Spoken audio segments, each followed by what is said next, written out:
નમસ્તે, જય માતાજી। બોર્ડની તે સવાર બાકીની સવાર જેવી નહોતી। કોર્ટની બહાર લોકોની ભીડ હતી।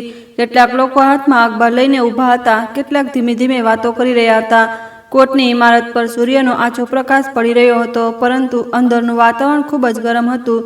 રૂમ નંબર 7માં આજે એક એવો ફેસલો થવાનો હતો, જે એક આખા પરિવારની જિંદગી બદલી નાખવાનો હતો। રાજન શર્મા, ઉંમર 34 વર્ષ, વ્યવસાય સોફ્ટવેર એન્જિનિયર, કઠેરામાં ઊભો હતો। તેની આંખોમાં થાક હતો, ચહેરા પર તે રોનક નહોતી જે ક્યારેય તેની ઓળખ હતી। તેણે આછા વાદળી રંગનો શર્ટ પહેર્યો હતો, જે હવે થોડો જર્જરિત લાગતો હતો। તેની બાજુમાં તેનો વકીલ બેઠો હતો, જે વારંવાર પોતાની ફાઇલો ફેરવી રહ્યો હતો। બીજી તરફ પ્રિયંકા શર્મા બેઠી હતી, લાલ રંગની સાડી, માથે મોટી બિંદી, આંખોમાં કાજલ અને ચહેરા પર એક એવો ભાવ જે જોનારને તરત વિશ્વાસ અપાવે કે આ સ્ત્રી ખૂબ પીડિત છે। તેની બાજુમાં તેનો વકીલ હતો, જે શહેરના નામી વકીલોમાં ગણાતો હતો। તેણે પહેલા જ 3 મોટા કેસ જીત્યા હતા। જજ સાહેબે પોતાની ખુરશી પર બેસતાની સાથે જ ફાઇલ ખોલી। કેસ નંબર 423, પ્રિયંકા શર્મા વિરુદ્ધ રાજન શર્મા અને પરિવાર। આ કેસ છેલ્લા ઘણા મહિનાઓથી ચાલી રહ્યો હતો। પ્રિયંકાએ તેના પતિ રાજન પર, તેના પિતા દીનાનાથજી પર, માતા સુશીલા દેવી પર અને બહેન નીલુ પર મારપીટ, દહેજ ઉત્પાડિત અને શારીરિક શોષણના ગંભીર આરોપો લગાવ્યા હતા। કોર્ટમાં પ્રિયંકાના વકીલે એક પછી એક બધા આરોપો દોહરાવ્યા। માનનીય ન્યાયાલય, મારી અસીલ પ્રિયંકા શર્મા છેલ્લા 3 વર્ષથી નરક જેવી જિંદગી જીવી રહી છે। તેના પતિ રાજન શર્માએ તેને વારંવાર મારી પીટી છે। તેના સસરા દીનાનાથ શર્માએ તેની સાથે એવું વર્તન કર્યું છે જે કોઈ પણ માણસ માટે અસહનીય છે। તેની સાસુ સુશીલા દેવીએ તેને દહેજ માટે દરરોજ ત્રાસ આપ્યો અને નણંદ નીલુએ આ બધામાં પોતાના પરિવારને પૂરો સાથ આપ્યો। વકીલનો સ્વર ઊંચો થતો જતો હતો। મારી અસીલે પોલીસમાં ફરિયાદ નોંધાવી છે। હવે તપાસથી બધું દૂધનું દૂધ અને પાણીનું પાણી થઈ ગયું છે। રિપોર્ટ તમારા હાથમાં છે। બધા તથ્યો સ્પષ્ટ છે। રાજન અને તેનો પરિવાર દોષી છે અને હું તમારી પાસે તેમના માટે સખતમાં સખત સજાની માંગણી કરું છું, જેથી ભવિષ્યમાં કોઈ આવી ભૂલ ન કરે। રાજને પોતાનું માથું ઝુકાવી લીધું। તેના વકીલે કેટલીય વાંધાઓ ઉઠાવ્યા, પણ તેની દલીલો નબળી હતી। પોલીસ તપાસ રિપોર્ટ પ્રિયંકાના પક્ષમાં હતી। દરેક દસ્તાવેજ, દરેક નિવેદન, બધું પ્રિયંકાના હકમાં ઝૂકેલું હતું। ખરેખર, શરૂઆતની તપાસ દરમિયાન પ્રિયંકાએ પોલીસ સ્ટેશનમાં જે રમત રમી હતી તે ખૂબ જ ચાલાકીભરી હતી। તેણે તે દિવસે ફરિયાદ નોંધાવી હતી, જે દિવસે તેના શરીર પર ઈજાના નિશાન હતા, જે રાજનને ગુસ્સામાં ઉશ્કેર્યા પછી મારવાને કારણે આવ્યા હતા। તેની પાસે પૈસા હતા અને તેણે તે પૈસાનો ઉપયોગ મોટી હોશિયારીથી કર્યો હતો। તપાસ અધિકારીએ દર વખતે એક કવર મળતું હતું। સાક્ષીઓને તૈયાર કરવામાં આવ્યા હતા। રિપોર્ટમાં તે વાતો લખવામાં આવી હતી જે ક્યારેય બની જ નહોતી। દીનાનાથજી 65 વર્ષના નિવૃત્ત શાળા શિક્ષક હતા, જેમણે પોતાની આખી જિંદગી બાળકોને ભણાવવામાં લગાવી દીધી હતી। જેઓ વિસ્તારમાં આજે પણ બધાને ખૂબ સન્માન આપવા માટે જાણીતા હતા, જેમની પાસે એટલા પૈસા નહોતા કે તેઓ પોલીસને ખરીદી શકે, જેઓ બીમાર હતા, તેમનું દિલ નબળું હતું અને જેમની પર એવા આરોપો લગાવવામાં આવ્યા હતા જે બિલકુલ સાંભળીને મન કંપી ઉઠે। સુશીલા દેવી જ્યારે કોર્ટમાં બેઠા હતા ત્યારે તેમની આંખોમાંથી આંસુ રોકાતા નહોતા। એક માતા જેને પોતાનું આખું જીવન પરિવારને ખુશાલી આપવામાં વિતાવ્યું હતું, તે આજે કઠેરામાં હતી। નીલુ હજી ભણી રહી હતી। તેની ઉંમર ફક્ત 22 વર્ષ હતી। તેણે ક્યારેય વિચાર્યું પણ નહોતું કે એક દિવસે કોર્ટમાં તેનું પણ નામ લેવાશે। ફેસલાનો દિવસ આવ્યો। જજ સાહેબે પોતાનો ફેસલો સંભળાવવાનું શરૂ કર્યું। આ અદાલતે બધા દસ્તાવેજો જોયા છે, પોલીસ તપાસ રિપોર્ટ, સાક્ષીઓના નિવેદન અને બંને પક્ષોની દલીલો સાંભળી છે। આ ન્યાયાલયનું માનવું છે કે રાજનનું દિલ જોરજોરથી ધડકી રહ્યું હતું કે રાજન શર્મા દોષી ઠેરવવામાં આવ્યા છે। તેમને 12 વર્ષની કેદની સજા સંભળાવવામાં આવે છે। આ ઉપરાંત પ્રિયંકા શર્માને દર મહિને ₹1 લાખ ભરણપોષણ ભથ્થું આપવું પડશે અને નુકસાન ભરપાઈ તરીકે ₹1 કરોડ ની રકમ ચૂકવવી પડશે। કોર્ટમાં સ્વર મચી ગયો। પ્રિયંકાના ચહેરા પર એક આછી મુસ્કાન આવી, જેણે તેને તરત છુપાવી દીધી। રાજન બસ ઊભો રહ્યો। તેણે એકવાર પણ પોતાનું માથું ન ઊંચક્યું। તેની માતા સુશીલા દેવીની ચીસ કોર્ટમાં ગૂંજી રહી હતી। દીનાનાથજીએ પોતાની આંખો બંધ કરી લીધી। નીલુ બસ રડતી રહી। તે દિવસે સાંજે જ્યારે રાજનને જેલમાં લઈ જવામાં આવી રહ્યો હતો ત્યારે તેણે એકવાર પાછળ ફરીને જોયું। તેના પિતા એક બેન્ચ પર બેઠા હતા, માથું ઝુકાવીને। તેની માતા તેમનો હાથ પકડીને બેઠી હતી। નીલુ તેમની પાસે ઊભી હતી। તેની આંખો રડવાના કારણે લાલ થઈ ગઈ હતી। રાજનના મોંમાંથી બસ એક વાત નીકળી, પાપા, મેં કંઈ નથી કર્યું। દીનાનાથજીએ માથું ઊંચક્યું। તેમની આંખોમાં દર્દ હતું, પણ તેમના અવાજમાં વિશ્વાસ હતો। મને ખબર છે બેટા, સત્યને કોઈ દબાવી શકતું નથી। આપણે આગળ લડીશું બેટા, તું ચિંતા ન કર। પણ તે સમયે કોઈને ખબર નહોતી કે સત્યને સામે લાવનારી એક વ્યક્તિ જે તે જ શહેરમાં હતી, એક એવી વ્યક્તિ જે છેલ્લા ઘણા વર્ષોથી રાજન વિશે વિચારતી આવી હતી, જેણે તેને ક્યારેય ભૂલવાની કોશિશ કરી હતી પણ ભૂલી શકી નહોતી. તેનું નામ હતું શાલિની ગુપ્તા. અને તે જ રાત્રે જ્યારે શાલિનીએ અખબારમાં આ ખબર વાંચી તો તેના હાથમાંથી અખબાર છૂટી ગયું. રાજન શર્માને 12 વર્ષની જેલ. તેણે તે નામ ફરી વાંચ્યું, ઘણીવાર વાંચ્યું, પણ તેને વિશ્વાસ નહોતો આવતો. તેની આંખો બંધ થઈ ગઈ અને એક પળમાં જ વર્ષો જૂની યાદો તેની સામે આવી ગઈ. તે સ્કૂલનું મેદાન, તે કિતાબો, તે હાસ્ય, તે છોકરો જે હંમેશા સૌથી આગળ બેસતો હતો અને હંમેશા સૌથી વધુ મહેનત કરતો હતો, તે હતો રાજન. શાલિનીએ અખબાર ઉઠાવ્યું.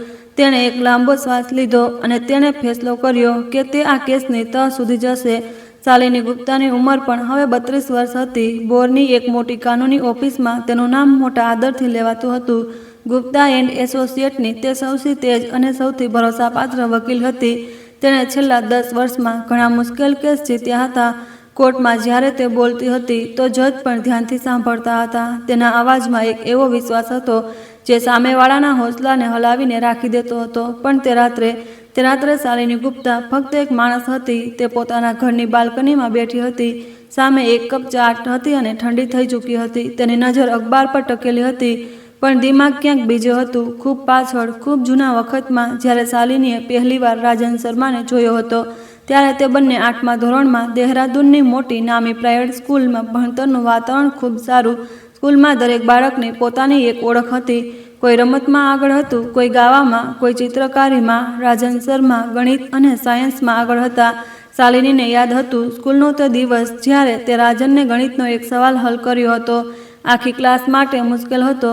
માસ્ટરજીએ તેને ઊભો કર્યો અને કહ્યું હતું, રાજન, આ સવાલ બોર્ડ પર કરીને દેખાડ. રાજન કોઈ ગભરાટ વગર ઊભો થયો હતો. ચોક ઉઠાવી અને બોર્ડ પર લખવાનું શરૂ કર્યું. તેની આંગળીઓ આત્મવિશ્વાસથી ચાલી રહી હતી. 5 મિનિટમાં સવાલ હલ થઈ ગયો. આખી ક્લાસે તાળીઓ પાડી હતી. શાલિનીએ પણ પાડી હતી, પણ તેની તાળીઓ બાકીની તાળીઓથી અલગ હતી. તેમાં કંઈક બીજો જ જુસ્સો હતો, કંઈક એવું જે પોતે પણ સમજાયું નહોતું. તે વખતે ધીમે ધીમે બંનેની દોસ્તી થઈ. રાજન વાતો ઓછી કરતો હતો, પણ જે કરતો તે કામની વાતો હતી. શાલિની વાતો વધારે કરતી, પણ તેની દરેક વાતમાં કોઈને કોઈ ફાલતુ મતલબ હતો. બંનેની જોડી અજબ હતી, પણ ખૂબ સારી હતી. લંચના સમયે બંને અવારનવાર સ્કૂલના જૂના પીપળાના ઝાડ નીચે બેસતા હતા. રાજન પોતાનું ટિફિન ખોલતો હતો. શાલિની પોતાની કિતાબ ખોલતી હતી અને પછી ક્યારેક ખાવાની, ક્યારેક ભણતરની, ક્યારેક જિંદગીની વાતો થતી હતી. એક દિવસ રાજને કહ્યું હતું, શાલિની, મારે એક દિવસ ખૂબ મોટો સોફ્ટવેર એન્જિનિયર બનવું છે. એવો પ્રોગ્રામ બનાવીશ જે લોકોની જિંદગી આસાન કરી દેશે. તેની આંખોમાં એક ચમક હતી. શાલિનીએ કહ્યું હતું, અને મારે એક દિવસ વકીલ બનવું છે. એવી વકીલ જે જૂઠને ક્યારેય જીતવા ન દે. રાજને તેની તરફ જોયું હતું અને હસી દીધું હતું. તો પછી આપણે બંને એક દિવસ ખૂબ કામના માણસ બનીશું. તે દિવસે શાલિનીએ ખબર નહોતી કે રાજનની તે વાત આટલા વર્ષો પછી આટલી જરૂરી થઈ જશે. બંનેએ 10મું પાસ કર્યું. રાજને સાયન્સ લીધું, શાલિનીએ પણ સાયન્સ લીધું. બંને એક જ સ્કૂલમાં હતા, પણ હવે ક્લાસ અલગ હતી. મળવાનું ઓછું થઈ ગયું હતું, પણ બધું નહોતું થયું. શાલિનીએ યાદ હતું કે તે એક સાંજે જ્યારે સ્કૂલની વાર્ષિક સ્પર્ધા હતી, વાદ વિવાદ મતલબ ભાષણ આપવાની સ્પર્ધા. શાલિનીએ તેમાં ભાગ લીધો હતો. વિષય હતો, શું આધુનિક ટેકનોલોજી માણસને એકલો બનાવી રહી છે? શાલિનીએ પોતાનો પક્ષ એટલી મજબૂતીથી મૂક્યો હતો કે આખો હોલ તાળીઓથી ગુંજી ઉઠ્યો હતો. તેને પહેલું સ્થાન મળ્યું હતું. જ્યારે તે મંચ પરથી ઉતરી હતી ત્યારે ભીડમાં તેણે એક ચહેરો જોયો હતો. તે રાજનનો ચહેરો હતો. તે ઊભો રહીને લાંબા સમય સુધી તાળીઓ પાડી રહ્યો હતો. તેના ચહેરા પર જે મુસ્કાન હતી તે શાલિની આજે પણ ભૂલી નથી. તે રાત્રે ઘરે આવીને શાલિનીએ પોતાની ડાયરીમાં લખ્યું હતું, આજે રાજને મારા માટે ઊભા રહીને તાળી પાડી. મને ખબર નથી આ શું છે, પણ જ્યારે તે સ્મિત કરે છે તો મારું દિલ ખૂબ અજીબ રીતે ધડકવા લાગે છે. 12મા પછી રસ્તા અલગ થઈ ગયા. રાજનને બોરની એક મોટી એન્જિનિયરિંગ કોલેજમાં દાખલો મળ્યો. શાલિની દિલ્હી જતી રહી અને કાયદાના અભ્યાસ માટે જતાં પહેલાં એક દિવસ બંને મળ્યા હતા. સ્કૂલના તે જ પીપળાના ઝાડ નીચે. રાજને કહ્યું હતું, શાલિની, તારા સપના ક્યારેય ન છોડતી. શાલિનીએ કહ્યું હતું, તું પણ ન છોડતો. બંને ભીની આંખો સાથે પણ ખુશી ખુશી પોતાની મંજિલ તરફ નીકળ્યા હતા. શાલિની તે વખતે કંઈક બીજું કહેવા માંગતી હતી. તેના દિલમાં ઘણું બધું હતું, પણ તે શબ્દો ગળામાં જ અટકી ગયા. રાજનની આંખો હંમેશા આગળ જોતી હતી. પોતાના સપના તરફ. તેને શાલિનીમાં તે ન દેખાયું જે શાલિનીને રાજનમાં દેખાતું હતું અને પછી તેઓ વિખૂટા પડી ગયા. ફોન નંબર બદલ્યા, જિંદગી બદલી, શહેર બદલ્યા અને આગળ જતાં જાણે દુનિયા જ બદલાઈ ગઈ. બંનેમાંથી કોઈને કોઈના હાલ ખબર નહોતા. શાલિનીએ ઘણીવાર વિચાર્યું કે રાજનને શોધું, તેની સાથે વાત કરું, પણ દર વખતે કંઈક ને કંઈક રોકી લેતું હતું. પોતાનું કામ, પોતાની જવાબદારી કે કદાચ તે ડર જે અનકહ્યા પ્રેમની સાથે હોય છે. વર્ષો વીતી ગયા. શાલિની બોર આવી ગઈ. એક મોટી વકીલ બની ગઈ. તેને ઘણા કેસ લડ્યા, ઘણા જીત્યા, પણ તેનું નામ ફેમસ થઈ ગયું. પણ તે નામની પાછળ એક એવું દિલ હતું જે હજી પણ ક્યારેક ક્યારેક તે પીપળાના ઝાડને યાદ કરતું હતું, તેની નીચે બેસીને કરેલા વાયદાઓને યાદ કરતું હતું. અને પછી તે અખબાર, તે ખબર, રાજન શર્માને 12 વર્ષની સજા. શાલિનીએ અખબાર એકવાર ફરી વાંચ્યું, આખી ખબરની દરેક લાઈનને ધ્યાનથી વાંચી. દહેજ, મારપીટ, ઉત્પીડિત, 12 વર્ષની જેલ, 1 લાખ મહિનો, 1 કરોડનું વળતર. શાલિનીનું દિલ બેસી ગયું, પણ તેની સાથે સાથે તેની અંદરનો વકીલ પણ જાગી ગયો. તેને ખબરને ધ્યાનથી વાંચી. કેટલીક વાતો હતી જે તેને અજીબ લાગી રહી હતી. પોલીસ તપાસ આટલી જલ્દી કેવી રીતે પૂરી થઈ ગઈ? રાજનના વકીલે કોઈ મજબૂત બચાવ કેમ ન કર્યો? આરોપોમાં જે વિવરણ હતું તે આટલું સાફ સુથરું કેમ હતું, જેમ કોઈએ પહેલાથી જ લખ્યું હોય? શાલિનીનો અનુભવ તેને જણાવી રહ્યો હતો કે કંઈક ગડબડ જરૂર છે અને તેનું દિલ તેને જણાવી રહ્યું હતું કે રાજન આવું કરી ન શકે. તે રાજન જે સ્કૂલમાં ક્યારેય કોઈની સાથે ઝઘડતો નહોતો, જે હંમેશા બીજાની મદદ કરતો હતો, જેના પિતા એક શિક્ષક હતા, જેમણે તેને શીખવ્યું હતું કે ઇજ્જત કમાવામાં આવે છે, ખરીદવામાં નહીં. ના, રાજન આવું ન કરી શકે. શાલિનીએ પોતાની ચાનો કપ ઉઠાવ્યો. ચા ઠંડી થઈ ગઈ હતી. તેણે એક ઘૂંટ લીધો અને કપ પાછો મૂકી દીધો. પછી તે ઉઠી પોતાના ઓફિસના રૂમમાં ગઈ, પોતાનો લેપટોપ ખોલ્યો અને ટાઈપ કર્યું, રાજન શર્મા વિરુદ્ધ પ્રિયંકા શર્મા, બેંગ્લોર જિલ્લા ન્યાયાલય. કેસની ફાઇલ ખુલી ગઈ. શાલિનીએ આખી રાત તેને વાંચી. એક એક પાનું, એક એક શબ્દ વાંચ્યો. સવાર થતાં થતાં તેના દિમાગમાં ઘણા સવાલો હતા અને તે સવાલોના જવાબ શોધવા માટે તેણે એક ફેસલો કર્યો. તે આ કેસમાં ઉતરશે. રાજન તરફથી તેણે ફોન ઉઠાવ્યો અને પોતાની મદદનીશને કોલ કર્યો. કાલે સવારે મને જેલમાં રાજન શર્માને મળવાની પરમિશન માટે એપ્લાય કરો. અને હા, જે તપાસ એજન્સી આપણે મુશ્કેલ કેસોમાં ઉપયોગ કરીએ છીએ તેમને પણ કાલે સવારે ઓફિસ બોલાવો. ફોન મૂક્યા પછી શાલિની એક પળ માટે રોકાઈ. તેના દિમાગમાં રાજનનો તે ચહેરો હતો જે આજે અખબારની તસવીરમાં હતો, થાકેલો, તૂટેલો. શાલિનીએ ધીમેથી પોતાના મનમાં કહ્યું, રાજન, આ વખતે હું તને એકલો નહીં છોડું. બીજી સવારે શાલિની ગુપ્તા જ્યારે પોતાની ઓફિસ પહોંચી તો તેની આંખોમાં ઊંઘ નહોતી, પણ તેના પગલામાં એક પાકો ઈરાદો હતો. તેની મેજ પર કેસની ફાઇલ ખુલ્લી પડી હતી અને તેના દિલમાં એક એવો જુસ્સો હતો જે તેને અંદરથી સળગાવી રહ્યો હતો. જૂઠને આજે નહીં તો કાલે હારવું જ પડશે અને શાલિની ગુપ્તા આજ સુનિશ્ચિત કરવાની હતી. બોરની સવાર હજી પૂરી રીતે જાગી પણ નહોતી. રસ્તાઓ પર હળવું ધુમ્મસ હતું. ચાની દુકાનો ખુલી રહી હતી. અખબારવાળા સાયકલ પર નીકળેલા હતા, પણ શાલિની ગુપ્તાની ઓફિસમાં રોશની પહેલાથી જ ચાલુ હતી. તે મેજ પર ઝૂકેલી હતી. સામે કેસની ફાઇલ હતી, ચાનો કપ હતો જે ત્રીજી વાર ભરવામાં આવ્યો હતો અને એક નોટપેડ હતો જેના પર તેણે આખી રાતમાં ઘણા સવાલો લખી નાખ્યા હતા. તેની મદદનીશ રેખાએ દરવાજો ખખડાવ્યો. મેડમ, તે લોકો આવી ગયા છે, અંદર મોકલો તેમને. દરવાજો ખુલ્યો અને 2 લોકો અંદર આવ્યા. એકનું નામ હતું વિક્રમસિંહ, ઉંમર લગભગ 45 વર્ષ, નાની દાઢી, તેજ આંખો, સાધારણ કપડાં, દેખાવમાં એકદમ સામાન્ય માણસ. પણ શાલિની જાણતી હતી કે બોરમાં તેનાથી સારો પ્રાઇવેટ ડિટેક્ટિવ કોઈ નહોતો. તેની એજન્સીનું નામ હતું સત્ય અન્વેષણ કંપની. છેલ્લા 15 વર્ષમાં તેણે ઘણા મોટા રહસ્યો ખોલ્યા હતા. બીજી હતી તેની સાથે મીરા, 30 વર્ષની, ચુસ્ત અને ખૂબ સમજદાર. તેનું કામ હતું ડિજિટલ ફૂટપ્રિન્ટ શોધવાનું. શાલિનીએ તેમને બેસવાનો ઈશારો કર્યો. મને પ્રિયંકા શર્મા વિશે બધું જ જોઈએ, તેની આદતો, તેના દોસ્તો, તેના પૈસાનો હિસાબ, તેનું રોજિંદુ જીવન જીવવાની રીત અને ખાસ કરીને તે દિવસ જ્યારે દીનાનાથજી પર આરોપ લગાવવામાં આવ્યો હતો તે દિવસનો 1-1 કલાકનો હિસાબ જોઈએ. વિક્રમે ફાઇલ જોઈ. અમારી પાસે સમય કેટલો છે મેડમ? જેટલું જલ્દી થઈ શકે. એક માણસ જેલમાં બંધ છે, તેનો દરેક દિવસ કિંમતી છે. વિક્રમે પોતાની સાથી તરફ જોયું. બંને એકબીજાને સમજ્યા. અમે અત્યારથી જ કામ શરૂ કરીએ છીએ. આ દરમિયાન કેટલાક મહિના વીતી ગયા. આજે વિક્રમ અને મીરા શાલિની ઓફિસમાં ફરી હતા. આ વખતે તેમના હાથમાં એક જાડી ફાઇલ હતી. ઘણી તસવીરો હતી, કેટલાક પ્રિન્ટ આઉટ હતા અને એક પેન ડ્રાઈવ. વિક્રમે મેજ પર ફાઇલ મૂકી. મેડમ, અમે જે શોધ્યું છે તે તમને હેરાન કરી દેશે. શાલિનીએ ઉત્સુકતાથી કહ્યું, બતાવો, શું શું મળ્યું?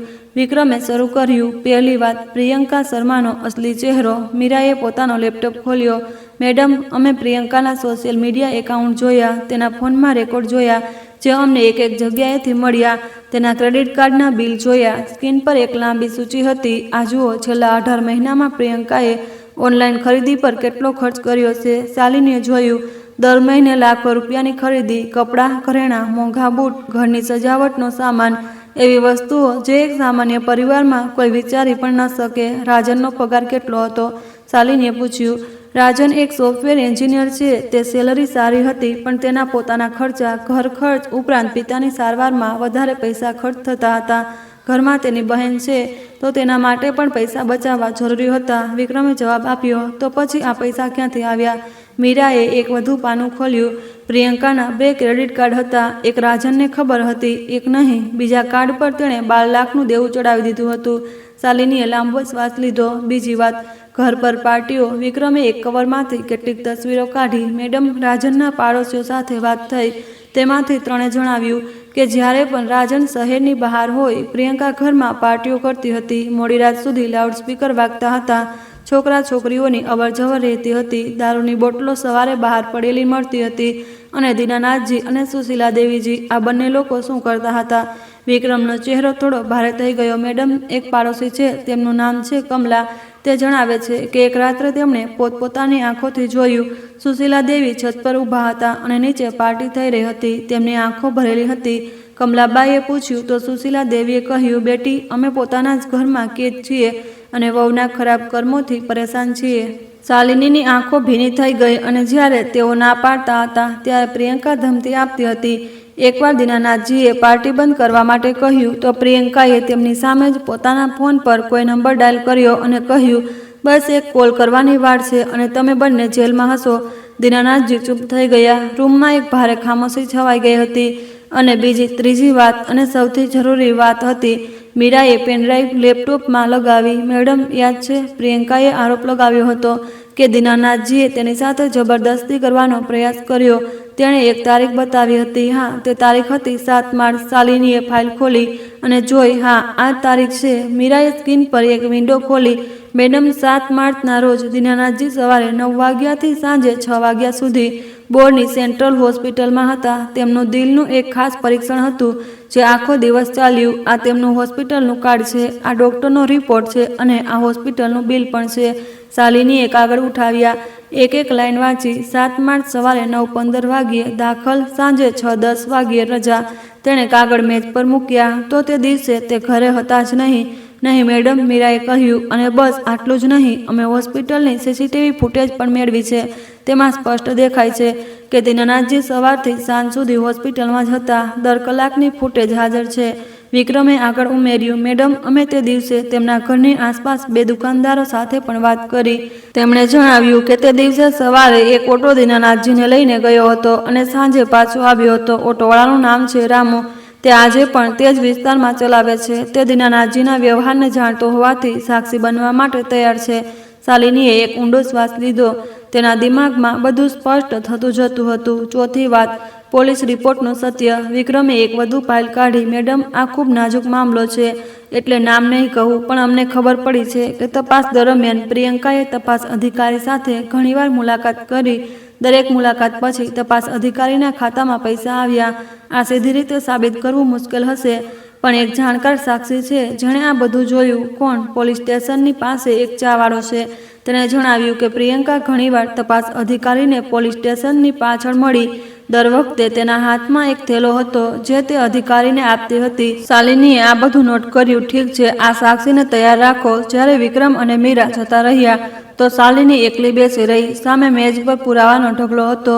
હોસ્પિટલના કાગળ, ક્રેડિટ કાર્ડના બિલ, પાડોશીઓના નિવેદન, સીસીટીવી ફૂટેજ, ઓટોવાળા રામુનું સરનામું, એક કરીને બધો પડદો ઉખડી રહી હતી. પ્રિયંકાની તે ચહેરો જે કોર્ટમાં દુઃખી અને પીડિત દેખાતો હતો, તેની પાછળ એક બીજો ચહેરો હતો. એક એવો ચહેરો જે હિસાબી હતો, ચાલાક હતો અને ખૂબ ખતરનાક હતો. એક સ્ત્રી જેણે પોતાના પતિને નહીં પણ તેના આખા પરિવારને બરબાદ કરવાની યોજના બનાવી હતી અને એકવાર સફળ પણ થઈ ગઈ. એક વૃદ્ધ શિક્ષક પર એવો આરોપ જે તેમની આખી જિંદગીની ઇજ્જતને મિટાવી દે. એક માતાને દહેજની લાલચી સાબિત કરવાની કોશિશ. એક યુવાન છોકરીને ખોટા કેસમાં ખેંચવી શાલિનીની મઠ્ઠીઓ ભીંજાઈ ગઈ, પણ ત્યારે જ તેના દિમાગમાં એક વાત આવી.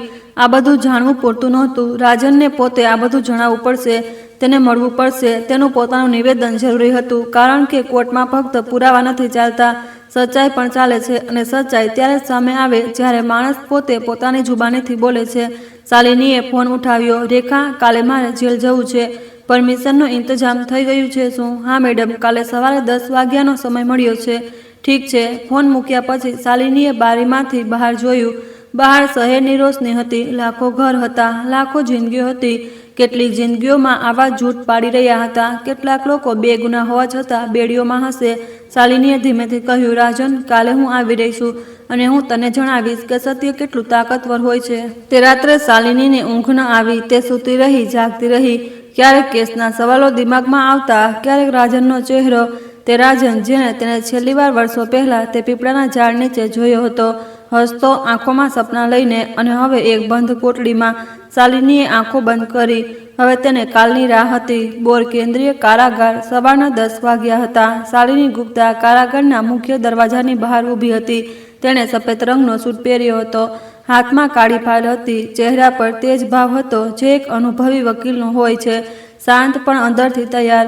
પણ અંદરથી તે એટલી શાંત નહોતી જેટલી દેખાતી હતી. દરવાજા પર તેના સંત્રીએ તેના કાગળ જોયા, પરવાનગી પરચી તપાસી, પછી તેને અંદર જવા દીધી. લાંબો કોરિડોર હતો. બંને તરફ ઊંચી દિવાલો, ઉપર કાંટાવાળા તાર, ફર્શ પર જૂની ટાઇલ્સ. હવામાં એક અજીબ ગંધ હતી જે કોઈ બંધ જગ્યાની હોય છે. શાલિની ચાલતી રહી. એક રૂમમાં તેને બેસાડવામાં આવી. સામે એક જાડા કાચનો પડદો હતો. આ તરફ શાલિનીની ખુરશી હતી અને એ બીજી તરફ ખુરશી હતી જે ખાલી હતી. શાલિનીએ પોતાની ફાઇલ મેજ પર મૂકી, હાથ જોડ્યા, એક ઊંડો શ્વાસ લીધો અને રાહ જોવા લાગી. થોડી મિનિટો પછી દરવાજો ખુલ્યો. એક સંત્રીની સાથે એક માણસ અંદર આવ્યો. શાલિનીએ તેને જોયો. રાજન શર્મા હતો, પણ આ તે રાજન નહોતો જેને શાલિની તે દિવસે પાછળ છોડીને આવી હતી. તે રાજન જેની આંખોમાં ચમક હતી, જેના ચહેરા પર હંમેશા એક આછી મુસ્કાન રહેતી હતી. જે ચાલતો હતો તો તેના પગલામાં એક ખાસ લય હતી. આ રાજન થાકેલો હતો. તેના વાળ વધેલા હતા. ચહેરા પર દાઢી હતી જે સાફ નહોતી. આંખોની નીચે કાળા કુંડાળા હતા. જેલના સફેદ પોશાકમાં તે વધુ નબળો લાગી રહ્યો હતો. તે આવીને ખુરશી પર બેસી ગયો. તેણે શાલિની તરફ જોયું. પહેલા એક પળની ચૂપકીદી રહી, પછી રાજનની આંખોમાં કંઈક હલ્યું. શાલિની, તું? તેના અવાજમાં હેરાની હતી, વિશ્વાસ નહોતો. શાલિનીએ હળવી મુસ્કાન આપી. હા રાજન, હું શાલિની જ છું. રાજનની આંખો ભરાઈ આવી. તેણે તરત નજર નીચે કરી લીધી. હોઠ ભીંચાઈ ગયા.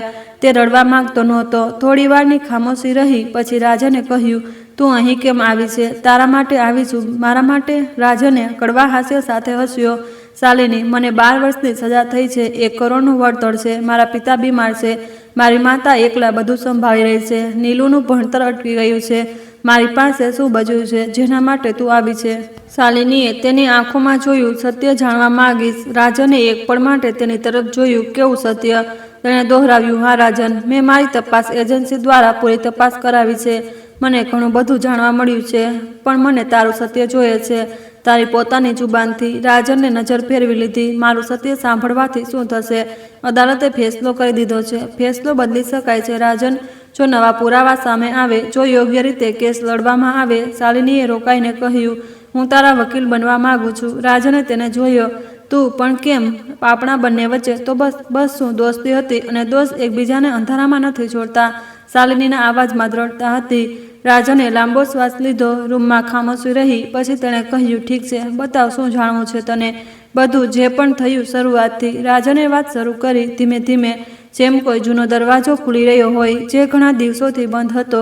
પ્રિયંકા સાથે લગ્ન આજથી લગભગ 4 વર્ષ પહેલા થયા હતા. તે વખતે બધું ઠીક લાગ્યું હતું. તે સુંદર હતી, વાતો સારી કરતી હતી, પિતા અને માતા પણ ખુશ હતા. પણ લગ્નના 6 મહિના પછી જ બધું બદલાવા લાગ્યું. શાલિની સાંભળી રહી હતી, લખી રહી હતી. પહેલા નાની નાની વાતો પર ઝઘડા થવા લાગ્યા. પ્રિયંકાને પૈસાની ખૂબ જરૂર રહેતી હતી. દર અઠવાડિયે નવી વસ્તુઓ જોઈતી હતી, મોંઘા કપડાં, ઘરેણાં, બહાર જમવું. મેં ના ન પાડી. વિચાર્યું કે શરૂઆતના દિવસો છે, ધીમે ધીમે પરિવારની જરૂરિયાત મુજબ ઢાળી જશે, પણ તે ન થયું. નહીં, રાજને કહ્યું, પણ તેની જરૂરિયાતો વધતી ગઈ. જ્યારે મારો પગાર તેના ખર્ચાઓ માટે ઓછો પડવા લાગ્યો તો તેણે કહ્યું કે પિતા પાસેથી પૈસા લો. મેં કહ્યું કે તેના પિતા નિવૃત્ત છે, તેમની પાસે શું હશે? તેણે કહ્યું કે તેમની જમીન વેચો. શાલિનીની કલમ રોકાઈ ગઈ. જમીન વેચો? હા, પિતા પાસે દહેરાદૂનમાં એક નાની જમીન છે. તે તેમની આખી જિંદગીની કમાણી છે. મેં સ્પષ્ટ ના પાડી દીધી. તો તે દિવસથી પ્રિયંકા અને મારી વચ્ચે એક દિવાલ ઊભી થઈ ગઈ.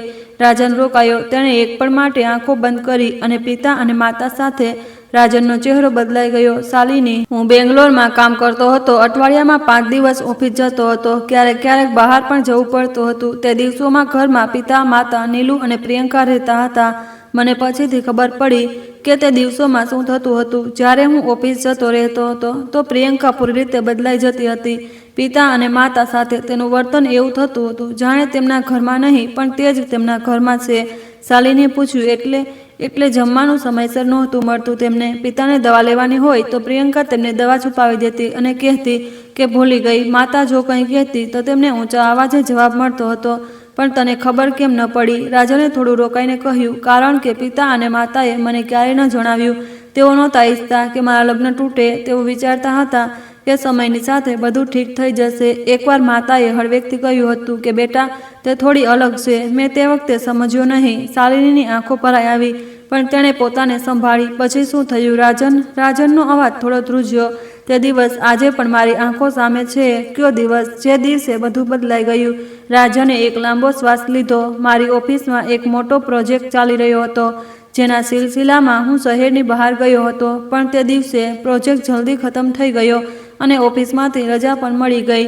મેં વિચાર્યું કે ઘરે જઈને પિતા અને માતાને સરપ્રાઈઝ આપીશ. હું તરત ઘર માટે નીકળી ગયો. શાલિની સાંભળી રહી હતી દરેક શબ્દ. જ્યારે હું મારી ગલીમાં પહોંચ્યો તો દૂરથી જ સંગીતનો અવાજ સંભળાયો, જોર જોરથી. પહેલાં મેં વિચાર્યું કે પાડોશમાં કોઈ કાર્યક્રમ છે, પણ જેમ જેમ પાસે આવતો ગયો અવાજ મારા જ ઘરમાંથી આવી રહ્યો હતો. મેં દરવાજો ખોલ્યો. રાજન રોકાઈ ગયો. થોડી પળની ખામોશી. અંદર શું હતું? અંદર પાર્ટી ચાલી રહી હતી. આખા ઘરમાં લોકો હતા. કેટલાક જાણીતા ચહેરા, કેટલાક બિલકુલ અજાણ્યા. લાઉડસ્પીકર એટલા જોરથી વાગી રહ્યા હતા કે દિવાલો ધ્રુજી રહી હતી. ટેબલ પર બોટલો હતી. દરેક તરફ અવ્યવસ્થા હતી અને પિતા, માતા, રાજનનું ગળું ભરાઈ આવ્યું. હું તેમને શોધવા લાગ્યો. આખા ઘરમાં ક્યાંય નહોતા. પછી હું ઉપર ગયો. એક રૂમનો દરવાજો બંધ હતો. મેં દસ્તક આપી. અંદરથી માતાનો અવાજ આવ્યો, કોણ છે? મેં કહ્યું, માં, હું રાજન છું. દરવાજો ખુલ્યો. માતાના ચહેરા પર પહેલા હેરાની હતી, પછી રાહત. પિતા રૂમના ખૂણામાં ખુરશી પર બેઠા હતા. તેમનો ચહેરો પીળો હતો. તેમની દવા સમયસર નહોતી મળી. તે તેજ સંગીતના કારણે તેમનું માથું દર્દથી ફાટી રહ્યું હતું. તેઓ પોતાના કાન કપડામાં જોરથી બાંધી રહ્યા હતા જેથી અવાજ થોડો ઓછો આવે. શાલિનીની આંખોમાંથી એક આંસુનું ટીપું નીકળી ગયું. માતાને પૂછ્યું, આ બધું ક્યારથી થઈ રહ્યું છે? માતાએ કહ્યું, બેટા, આ અવારનવાર થાય છે જ્યારે તું નથી હોતો. રાજને હાથ મેજ પર મૂક્યા. શાલિની, તે વખતે મારી અંદર કંઈક તૂટી ગયું. હું નીચે ગયો. પ્રિયંકાને શોધી. તે પોતાના મિત્રો સાથે બેઠી હસી રહી હતી. મેં તેને કહ્યું કે આ પાર્ટી હમણાં બંધ થશે. બધા લોકો જશે. તેણે પહેલાં તો હસીને કહ્યું કે તું જલ્દી આવી ગયો. પછી જ્યારે મેં ફરી તેને કહ્યું તો તેના ચહેરાનો રંગ બદલાઈ ગયો. તેણે ખૂબ જ રૂખાપનથી કહ્યું, આ મારું ઘર છે. હું જે ચાહું તે કરું. મેં કહ્યું કે આ મારા પિતાનું ઘર પણ છે અને તેઓ બીમાર છે. સંગીત બંધ કર. તે ભડકી ગઈ. બોલી, તારા પિતાને શું થયું છે? મરી થોડી રહ્યા છે. બસ નાટક કરે છે. રાજનનો અવાજ ધ્રુજી રહ્યો હતો. શાલિની, મેં એકવાર પણ જિંદગીમાં કોઈ પર હાથ નહોતો ઉઠાવ્યો. ન બાળપણમાં, ન મોટા થઈને. પણ તે પડે જ્યારે તેણે મારા બીમાર પિતા વિશે આવું કહ્યું. ખામોશી. મારો હાથ ઉઠી ગયો. એક થપ્પડ. બસ એક. અને તેના પછી જે થયું તે હું ક્યારેય ભૂલી શકતો નથી. પ્રિયંકાએ એક પળ માટે મારી તરફ જોયું. તેની આંખોમાં દર્દ નહોતું, આંસુ નહોતા. બસ એક ઠંડી ચમક હતી, જેમ તે આજ પળની રાહ જોઈ રહી હતી. તેણે તરત ફોન ઉઠાવ્યો. પોલીસને બોલાવી અને જ્યાં સુધી હું કંઈ સમજી શકું, પોલીસ આવી ગઈ. શાલિનીએ કલમ મૂકી દીધી. રાજનની વાત સાંભળીને તેના દિલમાં એક અજીબ પીડા હતી. તે સમજી રહી હતી કે એક માણસ જે આખી જિંદગી સાચા રસ્તે ચાલ્યો, જેણે ક્યારેય કોઈને નુકસાન ન પહોંચાડ્યું, જેણે પોતાના પિતાની ઇજ્જત માટે, પોતાની માતાની તકલીફ માટે પહેલીવાર એક ભૂલ કરી અને તે જ એક ભૂલને હથિયાર બનાવી દેવામાં આવ્યું. રાજન, શાલિનીએ ધીમેથી કહ્યું. હા, તે આ વાત પોતાના વકીલને કેમ ન જણાવી? રાજને કડવાશથી કહ્યું. જણાવી હતી શાલિની. તેણે કહ્યું કે આ વાત જણાવવાથી વધુ નુકસાન થશે. હાથ ઉઠાવવાની વાત સામે આવશે. એટલે ચૂપ રહેવું સારું છે. શાલિનીએ લાંબો શ્વાસ લીધો. અને એટલે તું? રાજન ચૂપ રહ્યો. રાજન, સાંભળ, તે જે કર્યું તે ખોટું હતું. એક થપ્પડ પણ ખોટી હોય છે, પણ તેનું કારણ શું હતું તે પણ એટલું જરૂરી છે. શાલિનીએ કહ્યું. અને હવે મારી પાસે તે બધા પુરાવા છે જે સાબિત કરે છે કે પ્રિયંકાએ જે આરોપો લગાવ્યા તે જૂઠા છે. દીનાનાથજી તે દિવસે હોસ્પિટલમાં હતા. સીસીટીવી ફૂટેજ છે, સાક્ષી છે, ક્રેડિટ કાર્ડના બિલ છે, પાડોશીઓના નિવેદન છે. રાજને પહેલીવાર ધ્યાનથી શાલિનીને જોઈ. તે આ બધું મારા માટે કર્યું? હા. કેમ? શાલિનીએ એક પળ માટે રોકાઈને કહ્યું, કારણ કે જૂઠને જીવતા જોઈ શકતી નથી, કારણ કે તું તે માણસ નથી જે આ બધું કરે. રાજનની આંખો ફરી ભરાઈ આવી. આ વખતે તેણે છુપાવવાની કોશિશ ન કરી. શાલિની, મને ડર છે. કઈ વાતનો? કે જો આ વખતે પણ ન્યાય ન મળ્યો તો? કંઈ નહીં. શાલિનીએ તેની વાત કાપી. કારણ કે આ વખતે ન્યાય મળશે, હું વાયદો કરું છું. જ્યારે શાલિની જેલમાંથી બહાર નીકળી તો તેનું મન ભારે હતું, પણ ઈરાદો પાકો હતો. તેણે પોતાની ગાડીમાં બેસીને વિક્રમને ફોન કર્યો. બધા સાક્ષી તૈયાર રાખો. હોસ્પિટલના દસ્તાવેજની એક નકલ, સીસીટીવી ફૂટેજની ઘણી કોપી અને રામુ ઓટોવાળાને એકવાર વધુ મળો. ઠીક છે મેડમ. અને વિક્રમ, હા મેડમ, આ કેસમાં કોઈ કમી ન રહેવી જોઈએ. આગામી ઘણા મહિના ખૂબ મુશ્કેલ રહ્યા. કેસ ફરીથી રીઓપન થયો. કોર્ટમાં તારીખ પછી તારીખ પડતી રહી. એક તારીખ પછી બીજી તારીખ પછી ત્રીજી. પ્રિયંકાનો વકીલ દર વખતે નવી અડચણો ઊભી કરતો. ક્યારેક કાગળો પર સવાલ ઉઠાવતો, ક્યારેક સાક્ષીઓની વિશ્વસનીયતા પર, ક્યારેક સીસીટીવી ફૂટેજની પ્રામાણિકતા પર. પણ શાલિની દર વખતે તૈયાર રહેતી. રાજનને જેલમાં રહેતા રહેતા લગભગ 1 વર્ષ થઈ ગયું હતું. તેના પિતા દીનાનાથજીની તબિયત વધુ ખરાબ થઈ ગઈ હતી. સુશીલા દેવીએ નાના મોટા કામ કરીને ઘર ચલાવવાની કોશિશ કરી. નીલુએ પોતાનું ભણતર વચ્ચેથી છોડી દીધું હતું અને બાળકોને ઘરે ટ્યુશન આપવા લાગી હતી. જ્યારે શાલિનીને આ ખબર પડી તો તેણે પોતે નીલુના ભણતરનો ખર્ચ ઉઠાવવાની રજૂઆત કરી. નીલુએ પહેલાં તો ના પાડી. શાલિનીએ કહ્યું, નીલુ, તારા ભાઈ પર મારો ભરોસો છે અને આ ઉધાર નથી, આ એક દોસ્તની ફરજ છે. નીલુએ આંખો લૂછીને હા પાડી દીધી. અને પછી તે દિવસ આવ્યો, ધ જજમેન્ટ ડે. તે સવારે જ્યારે બધું નક્કી થવાનું હતું, શાલિની પોતાની ઓફિસમાં બેઠી હતી. સવારના 6 વાગ્યા હતા. બહાર હજી અંધારું હતું. મેજ પર તેની પૂરી તૈયારી રાખેલી હતી. દરેક પુરાવો, દરેક સાક્ષીનું નિવેદન, દરેક કાગળ અને પોતાની તે છેલ્લી દલીલ જે તેણે આખી રાત તૈયાર કરી હતી. તેણે એકવાર બધું દોહરાવ્યું. પછી ખુરશીમાંથી ઉઠી બારી પાસે ગઈ. બહાર શહેર ધીમે ધીમે જાગી રહ્યું હતું. શાલિનીએ પોતાને કહ્યું, આજે રાજનને ન્યાય મળશે, આજે જૂઠ હારશે અને કોર્ટ જવાની તૈયારી કરવા લાગી. કોર્ટની બહાર તે દિવસે સામાન્ય કરતાં વધુ ભીડ હતી. કેટલાક લોકો અખબાર લઈને ઊભા હતા, કેટલાક વાતો કરી રહ્યા હતા, કેટલાક બસ જોઈ રહ્યા હતા. આ કેસ છેલ્લા ઘણા મહિનાઓથી શહેરમાં ચર્ચાનો વિષય હતો. લોકો જાણવા માંગતા હતા કે આજે શું થશે. કોર્ટની અંદર રૂમ નંબર 7, તે જ રૂમ જ્યાં થોડા મહિના પહેલા રાજનને સજા સંભળાવવામાં આવી હતી. આજે તે જ રૂમમાં એક નવી શરૂઆત થવાની હતી. શાલિની ગુપ્તા પોતાની ખુરશી પર બેઠી હતી. તેણે કાળા રંગનો વકીલનો કોટ પહેર્યો હતો. સામે મેજ પર ફાઇલો હતી, પુરાવા હતા, સાક્ષીઓની સૂચિ હતી. તેનો ચહેરો શાંત હતો, પણ તેની આંખોમાં એક એવી ચમક હતી જે જણાવતી હતી કે આજે તે પૂરી તાકાતથી લડશે. બીજી તરફ પ્રિયંકા પોતાના વકીલ સાથે એક કુટિલ મુસ્કાન લઈને બેઠી હતી. પણ આજે તેના ચહેરા પર તે પહેલા જેવો આત્મવિશ્વાસ નહોતો. તેણે ઘણીવાર શાલિની તરફ જોયું. શાલિનીએ એકવાર પણ તેની તરફ ન જોયું. કઠેરામાં રાજન ઊભો હતો. તેણે એકવાર શાલિની તરફ જોયું. શાલિનીએ હળવેકથી માથું હલાવ્યું. રાજને લાંબો શ્વાસ લીધો. પાછળની બેન્ચ પર દીનાનાથજી અને સુશીલા દેવી બેઠા હતા. દીનાનાથજીના હાથમાં એક નાની માળા હતી જેને તે ધીમે ધીમે ફેરવી રહ્યા હતા. સુશીલા દેવીની આંખો બંધ હતી. નીલુ તેમની બાજુમાં તેમનો હાથ પકડીને બેઠી હતી. જજ સાહેબ આવ્યા. કોર્ટમાં બધા એક સાથે ઊભા થયા. માનનીય ન્યાયાધીશ રમેશ વર્મા, સફેદ વાળ, ચહેરા પર એક ગંભીરતા જે તેમના લાંબા અનુભવની નિશાની હતી. તેઓ પોતાની ખુરશી પર બેઠા. જજ સાહેબને બેસ્યા પછી બધા પોતપોતાની સીટ પર બેસી ગયા. જજ સાહેબે ફાઇલ ખોલી. રાજન શર્મા વિરુદ્ધ પ્રિયંકા શર્મા, પુનર્વિચાર અરજી, નવા પુરાવાઓના આધારે સુનાવણી. તેમણે ઉપર જોયું. વકીલ સાહેબા, તમે તૈયાર છો? શાલિની ઊભી થઈ. જી માન્ય. શાલિનીએ પોતાની ફાઇલ ઉઠાવી. એક પળ માટે રોકાઈ, પછી બોલવાનું શરૂ કર્યું. માનનીય ન્યાયાલય, આજે હું તમારી સામે કેટલાક એવા તથ્યો મૂકવાની છું જે આ આખા મામલાની તસવીર બદલી નાખશે. પણ તે પહેલાં હું એક વાત કહેવા માંગુ છું. કોર્ટમાં ખામોશી હતી. આ કેસમાં રાજન શર્મા પર, તેમના વૃદ્ધ પિતા પર, તેમની માતા પર અને તેમની નાની બહેન પર ઘણા ગંભીર આરોપો લગાવવામાં આવ્યા હતા. અદાલતે તે આરોપોને સાચા માનીને ફેસલો સંભળાવ્યો. રાજન શર્મા છેલ્લા લગભગ 1 વર્ષથી જેલમાં છે. તેમના પિતા દીનાનાથજી, જેઓ એક સન્માનિત નિવૃત્ત શિક્ષક છે, તેમની છબીને ખરાબ રીતે નુકસાન પહોંચાડવામાં આવ્યું. તેમની માતા અને બહેનને સમાજમાં શરમ સહન કરવી પડી. શાલિનીએ એક પળ રોકાઈને જજ સાહેબની આંખોમાં જોયું. પણ માનનીય, સત્ય ક્યારેય એટલું કમજોર નથી હોતું કે તે હંમેશા દબાયેલું રહે. આજે હું તે સત્યને તમારી સામે મૂકવા આવી છું. પહેલો પુરાવો. શાલિનીએ એક ફાઇલ જજ સામે તરફ વધારી. માનનીય પ્રિયંકા શર્માએ પોતાના સસરા દીનાનાથજી પર એક ખૂબ ગંભીર આરોપ લગાવ્યો હતો. આ આરોપ 7 માર્ચની તારીખ સાથે જોડાયેલો હતો અને આ જુઓ, આ બોર્ડની સેન્ટ્રલ હોસ્પિટલનો દાખલ રેકોર્ડ છે. તેમાં સ્પષ્ટ લખ્યું છે કે દીનાનાથ શર્મા 7 માર્ચના રોજ સવારે 9:15 વાગ્યે હોસ્પિટલમાં દાખલ થયા હતા અને સાંજે 6:10 વાગ્યે તેમને રજા મળી. તેમનું હૃદય પરીક્ષણ આખો દિવસ ચાલ્યું. પ્રિયંકાનો વકીલ ઊભો થયો. માનનીય, આ કાગળ અસલી છે કે નકલી તે તપાસવું પડશે. શાલિનીએ શાંતિથી કહ્યું. માનનીય, એટલે જ હું ફક્ત કાગળ નથી લાવી. તેણે ઇશારો કર્યો. એક વ્યક્તિ અંદર આવ્યો, સફેદ કોટમાં, હાથમાં એક ફાઇલ. આ છે ડોક્ટર સુનિલ મહેતા, સેન્ટ્રલ હોસ્પિટલના વરિષ્ઠ હૃદયરોગ નિષ્ણાત.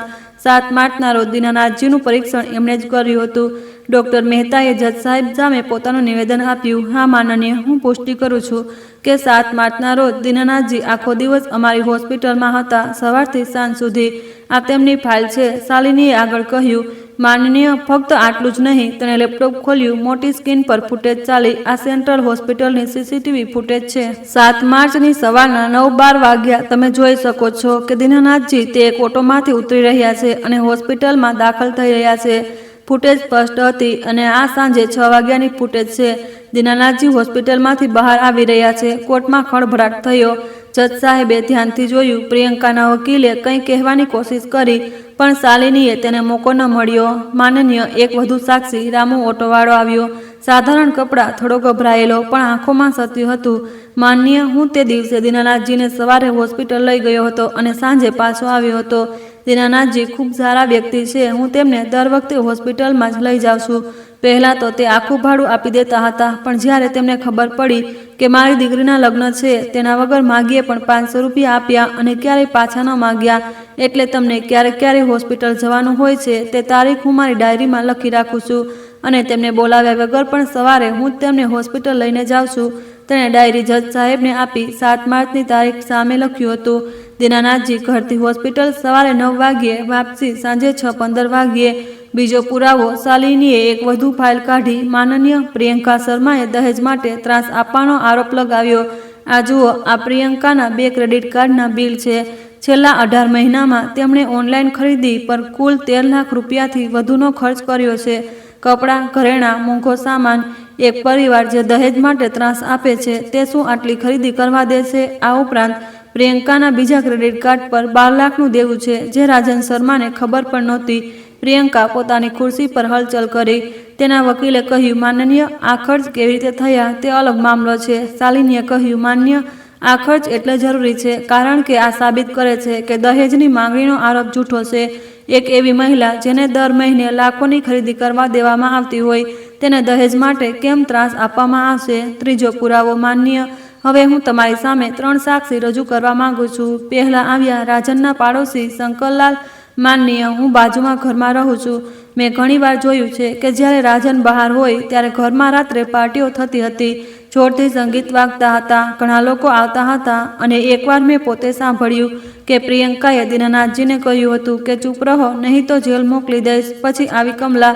માનનીય, હું તેમના ઘરની સામે રહું છું. એક રાત્રે મેં સુશીલા દેવીને છત પર ઊભા રહીને રડતા જોયા. મેં પૂછ્યું તો તેમણે કહ્યું કે અમે પોતાના જ ઘરમાં બંધ છીએ. પછી આવ્યો એક ત્રીજો સાક્ષી, પોલીસ સ્ટેશન પાસે ચાની દુકાન ચલાવનારો મનોહર. માનનીય, મેં ઘણીવાર જોયું કે પ્રિયંકા તપાસ અધિકારીને પોલીસ સ્ટેશનની પાછળ મળતી હતી. દર વખતે તેના હાથમાં એક થેલો હતો જે તે અધિકારીને આપતી હતી. કોર્ટમાં શોર મચી ગયો. જજ સાહેબે હથોડો માર્યો. શાંતિ. પ્રિયંકાના વકીલે ઘણા વાંધાઓ ઉઠાવ્યા. શાલિનીએ દરેક વાંધાનો જવાબ શાંતિથી આપ્યો. દરેક સવાલનો જવાબ તેની પાસે હતો. અને પછી તે પળ આવી, ક્લોઝિંગ આર્ગ્યુમેન્ટનો. જજ સાહેબે બંને પક્ષોને પોતાની ક્લોઝિંગ આર્ગ્યુમેન્ટ મૂકવા માટે કહ્યું. પ્રિયંકાના વકીલે પોતાની ક્લોઝિંગ આર્ગ્યુમેન્ટમાં તે જ બધું કહ્યું જે તે પહેલાં પણ કહી ચૂક્યો હતો. રાજન અને તેના પરિવારને સખતમાં સખત સજા મળવી જોઈએ, જેથી બીજું કોઈ આવું કરવાનું ન વિચારે. પછી શાલિનીનો વારો આવ્યો. શાલિની ઊભી થઈ. તેણે પોતાની ફાઇલ મેજ પર મૂકી. આ વખતે તેના હાથમાં કોઈ કાગળ નહોતો. તે સીધી જજ સાહેબની આંખોમાં જોઈને બોલી. માન્ય, હું હવે કોઈ પુરાવો નહીં દેખાડું. હું હવે બસ એક વાત કહેવા માંગુ છું. કોર્ટમાં પૂરી ખામોશી હતી. આપણે એક એવા સમાજમાં જીવી રહ્યા છીએ જ્યાં એક માન્યતા ખૂબ ઊંડાણથી જામી ગયેલી છે. તે માન્યતા એ છે કે જ્યારે પતિ અને પત્ની વચ્ચે કોઈ વિવાદ હોય તો ભૂલ હંમેશા પુરુષની હોય છે, જ્યારે પરિવાર પર આરોપ લાગે તો દોષ હંમેશા સાસરિયાનો હોય છે. આ માન્યતા એક ચશ્મા જેવી છે જે આપણી આંખો પર પડેલી છે, અને જ્યારે આ ચશ્મા આંખ પર હોય તો આપણે સત્ય જોઈ જ નથી શકતા. શાલિનીના અવાજમાં ગહેરાઈ હતી. આ ચશ્માના કારણે આપણે એ નથી જોઈ શકતા કે એક સ્ત્રી પણ સારથી હોઈ શકે છે, એક સ્ત્રી પણ જૂઠું બોલી શકે છે, એક સ્ત્રી પણ કોઈને બરબાદ કરવાની યોજના બનાવી શકે છે, અને એક સ્ત્રી પણ કાયદાનો હથિયારની જેમ ઉપયોગ કરી શકે છે. માનનીય દીનાનાથજી પર લગાવવામાં આવેલો આરોપ તે દિવસનો છે જ્યારે તેઓ હોસ્પિટલમાં હતા. આ પુરાવાથી સાબિત થઈ ચૂક્યું છે. સુશીલા દેવી પર દહેજની લાલચનો આરોપ તે ઘરમાં લગાવવામાં આવ્યો જ્યાં પ્રિયંકા દર મહિને લાખોની ખરીદી કરતી હતી. નીલુ પર ઉત્પીડનનો આરોપ તે બાળકી પણ લગાવવામાં આવ્યો હતો. તે પોતે હજી ભણી રહી હતી અને રાજન શાલિની એક પળ માટે રોકાઈ. રાજને એક ભૂલ કરી, એક થપ્પડ જે ખોટી હતી. હું આ નથી કહેતી કે તે સાચો હતો, પણ તે એક પળ પાછળની પૂરી કહાની પણ જુઓ. માનનીય એક દીકરો જેણે પોતાના બીમાર પિતાને એક બંધ રૂમમાં જોયા, એક માતાને જેને પોતાના જ ઘરમાં કેદ જોઈ, તે પળમાં જે ગુસ્સો કૂટ્યો તે પોતે માણસમાં ફૂટે, અને તે ભૂલની સજા તે 1 વર્ષ જેલ કાપી ચૂક્યો છે. પણ બાકીના બધા આરોપ, દહેજ, ઉત્પીડન, શારીરિક શોષણ, આ બધું જૂઠ છે. સુનિયોજિત, વિચારપૂર્વક, હિસાબથી રચવામાં આવેલું જૂઠ.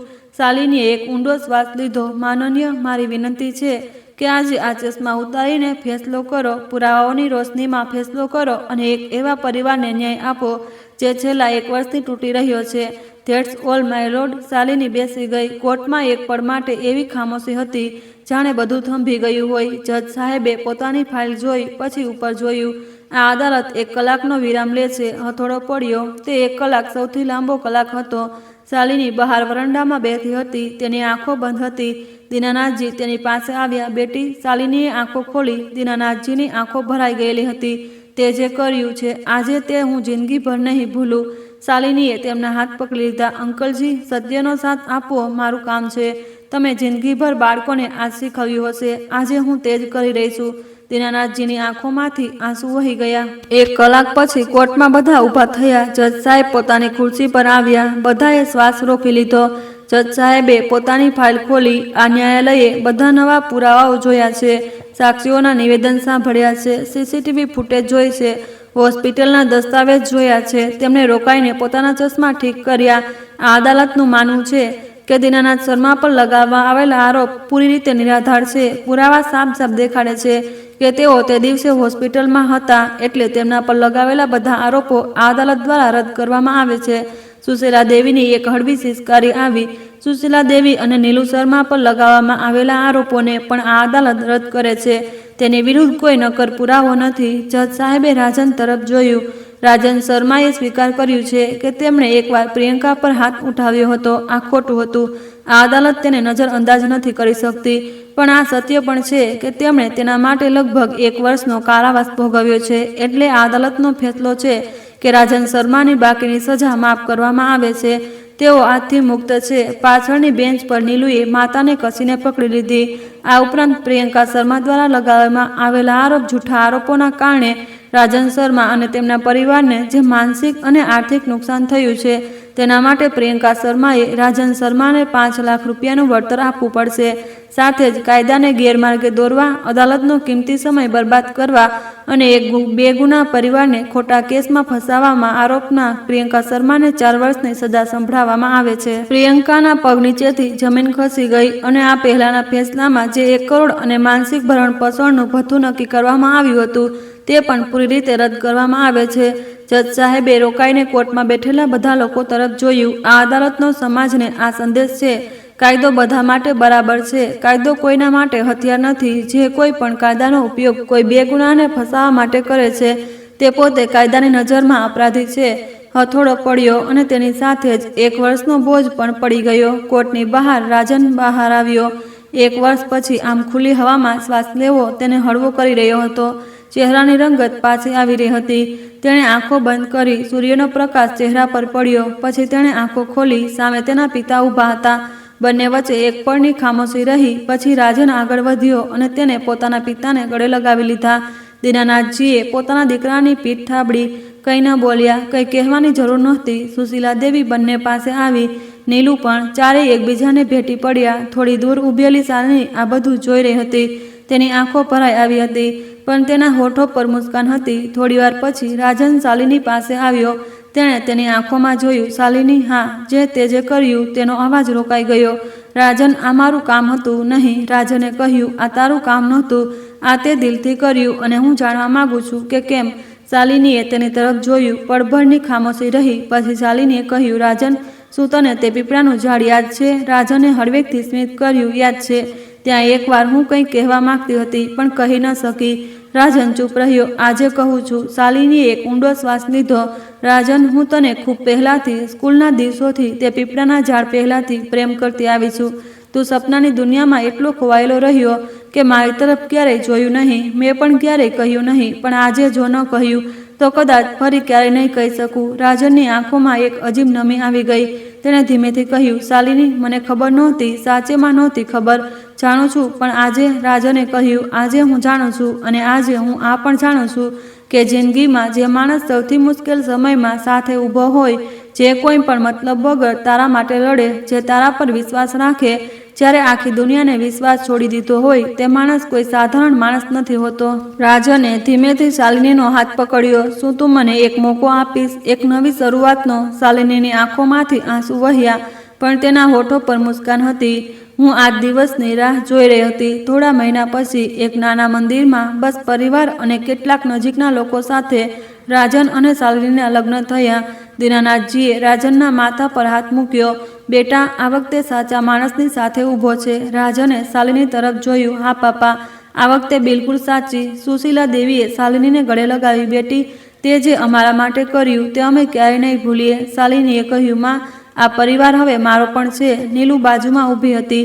તેણે શાલિનીનો હાથ પકડ્યો. ભાભી, બસ એક શબ્દ, પણ તેમાં આખી દુનિયા હતી. તે સાંજે જ્યારે બધા જતા રહ્યા તો રાજન અને શાલિની મંદિરની બહારની સીડીઓ પર બેઠા હતા. આકાશમાં તારા હતા. રાજને કહ્યું, શાલિની, એક વાત પૂછું? પૂછ. જ્યારે તે અખબારમાં મારું નામ વાંચ્યું તે રાત્રે શું તને એક પણ માટે શંકા થઈ કે સાચેમાં કંઈક કર્યું હશે?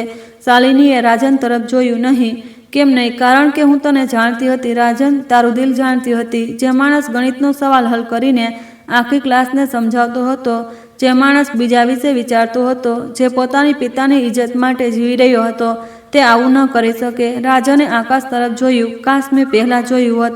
મોડું જોયું, પણ જોયું તો. શાલિનીએ કહ્યું. બંને હસી પડ્યા. અને તે રાત્રે બોરના તે નાના મંદિરની સીડીઓ પર બેઠેલા બે માણસો, બે જિંદગીઓ, એક નવું પાનું ખોલ્યું. એક પાનું જેના પર દર્દ નહોતું, જૂઠ નહોતું, ફક્ત એક નવી શરૂઆત હતી. દોસ્તો, આ કહાનીમાંથી આપણને એક મોટી શીખ મળે છે. સત્ય ગમે તેટલું દબાવવામાં આવે તે એક દિવસ સામે આવે છે. અને જે લોકોના સત્યના રસ્તે ચાલે, જિંદગી તેમને ક્યારેય ને ક્યારેય તેમનો હક આપે જરૂર છે. જો તમને આ કહાની પસંદ આવી હોય અને તેમાંથી કંઈક શીખવા મળ્યું હોય તો અમારી ચેનલને હમણાં સબસ્ક્રાઈબ કરો. બેલ આઇકનનું બટન દબાવો જેથી દરેક નવી કહાનીની સૂચના તમારા સુધી સૌથી પહેલાં પહોંચે. કારણ કે દરેક કહાનીમાં એક શીખ છુપાયેલી હોય છે અને તે શીખ જ આપણી જિંદગીની અસલી સફળ છે. કમેન્ટમાં તમે તમારું અને તમારા શહેરનું નામ લખવાનું ભૂલશો નહીં. અમને જાણીને ખુશી થશે. મળીએ આગલી કહાનીમાં. જય હિન્દ. ધન્યવાદ.